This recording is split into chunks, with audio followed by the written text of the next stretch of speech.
Okay, now, I did say I would get back to 8K. So, wait, there's more. We're going to investigate 8K a little bit more. My talk here is, how do we get to 8K so quickly? First, I want to show you a really cool picture of the Las Vegas Strip. I mean, that's just a gorgeous piece of photography.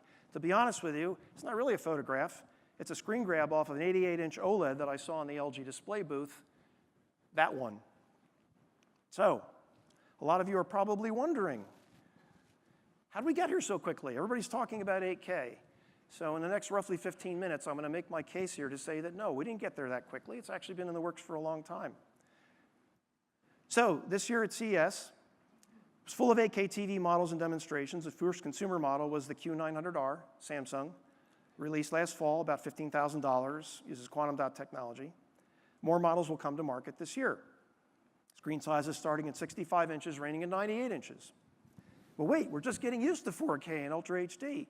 What happened? So what's driving this push?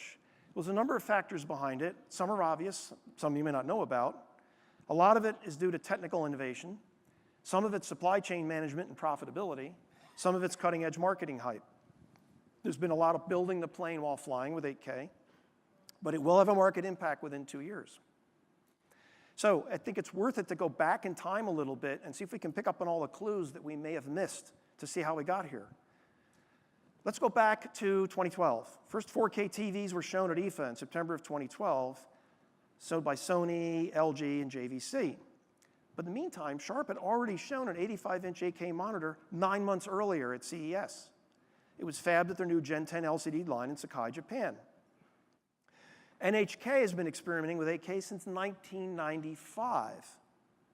They showed a 4K by 2K camera in 2004. At NAB in 2006, they showed this sensor, the Micron 8K camera sensor. The first tests were at the London Olympics in 2012 with a couple of viewing stations, one in Japan, one in London. And then they commenced super high vision coverage of all the Olympics in 2016. And of course, their 22-channel sound system, I know many of you have sat through that demo at NAB, was standardized by Synthi in 2008. Then, I have the privilege of chairing the session where they introduced this. They developed a 4-pound 8K camera in 2013 to replace their bulkier models. And then from there on, they proceeded to do simultaneous 8K, 4K, 2K output, 8K 120 production, 8K slow-mo recording, and playback tools. So they basically engineered their entire 8K production system from scratch, which is what I call building the plane while you're flying. On the display side, they've shown the Sharp 85-inch. They've also shown a 13-inch 8K OLED. It's supposed to be used as a camera monitor, but really at that size, you can't tell the resolution. Also in the works for a while we were busy being introduced to 4K, and while the adoption of 4K TV began ticking up in 2014, by the way, the majority of TVs sold by 2020 will be Ultra HD, NHK continued to develop 8K acquisition, storage, editing, and transmission hardware. Of course, the Rio Olympics, that was the first time that they did the coverage, full-time coverage and broadcast. They also, along the way, demonstrated a practical method for doing UHF broadcasts with 8K by using horizontal and vertical polarization to split the stream in two. And they launched a dedicated satellite 8K high vision service in December, this past December. So, how about sensors? Well, Canon at the 2010 Expo in New York showed a 50 megapixel sensor.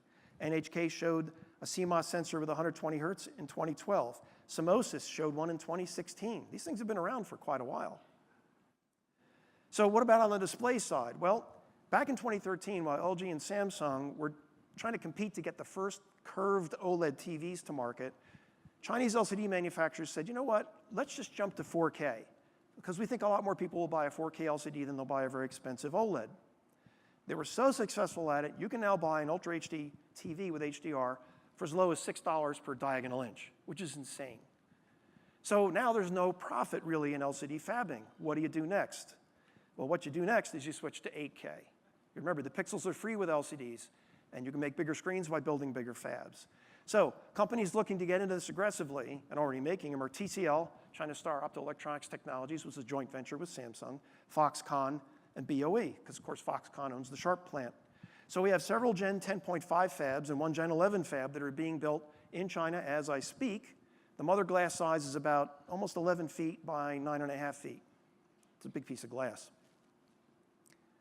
In Korea, LG and Samsung are starting 8K LCD and OLED production. LG is, of course, the 88-inch OLED. Samsung has 65, 75, and 85-inch products coming to market. Samsung announced 8K digital signage displays at ISE. Well, if they're showing it at ISE, they must be awfully serious about it. Initial offering is that same 85-incher that they're using in the consumer TVs. Needless to say, these are all high dynamic range, wide color gamut products. No word on display interfaces yet. Nobody wants to talk about this. So for the time being, it's likely to be HDMI 2.0. That's going to be a little bit of a bottleneck. So according to IHS Markit, of the 226 million TVs expected to ship in 2019, more than half will be Ultra HD models. But 8K TVs from the major global brands will launch towards the end of 2018. Because the prices are dropping so low on 4K, it's having a negative impact on sales. So they're claiming that we'll have somewhere around less than 20,000 units in 2018 to more than 430,000 in 2019, approaching 2 million units by 2020, 60-inch and larger screen sizes. On the camera side, Sharp showed their 8CB60A in the fall of 2017. This is a Super 35 sensor with 33 megapixels. Frame rates from 23.98 to 60 hertz with HLE gamma curve as standard. Sharp surprised everybody, including me, with an 8K DSLR at CES. Micro Four Thirds sensor. It'll use H.265 to record 4320p 30. They're going to have more specs on this available at NAB 2019. It's not just about the cameras. Sharp, of course, has displays. They showed their CMOS sensor. It's homegrown, 8K over IP, a nonlinear editing workflow, and some really interesting demos of arthroscopic and cardiac surgery using 8K medical imaging with high dynamic range and wide color gamut. Very helpful to surgeons. And Larry Thorpe was very surprised last year at NAB when he walked over to the booth with me and he went, "Hey, they're using my lenses." So that's how fast things change in this industry. I don't know if Larry's here right now, but I just thought this was funny. More players in the game. Hitachi has the SK UHH8060. This is a single CMOS Super 35 sensor. They're doing a lot of work with NHK, simultaneously outputs 8K, 4K, 1080p, 1080i, 720p, AM, FM, Sirius, the whole bit. High dynamic range, wide color gamut, 10-inch 4K OLED viewfinder, only 60-watt power consumption. Sony has the UHC 8300, which uses three 1.25-inch 8K CMOS imagers. Again, simultaneous 8K, 4K HD workflow, and also a 120 hertz image scanning output over octal 812G SDI outputs. And Canon has shown this funny car at Photokina. Not a commercial product yet, but boy, that heat sink must be really big over there. This thing's really cranking. And of course, Red has had the Monstro and the Helium 8K cameras available for a few years now. And they use basically the same size sensor. Panasonic introduced their 8K global shutter sensor in 2018, 36 megapixels, 60 frames per second frame rate. And this thing uses a combination of CMOS image sensor with an organic photoconductive film to eliminate image blur, give you sharper detail. So I think it's classic misdirection. We were all entranced by the bright, shiny object, which was 4K, but 8K R&D was going on for almost 20 years. It's no coincidence we've reached this inflection point. You will see multiple 8K brands by the fourth quarter of this year. Samsung's bringing out, for example, a 65-inch 8K with quantum dots for less than $5,000. So the prices are already starting to drop.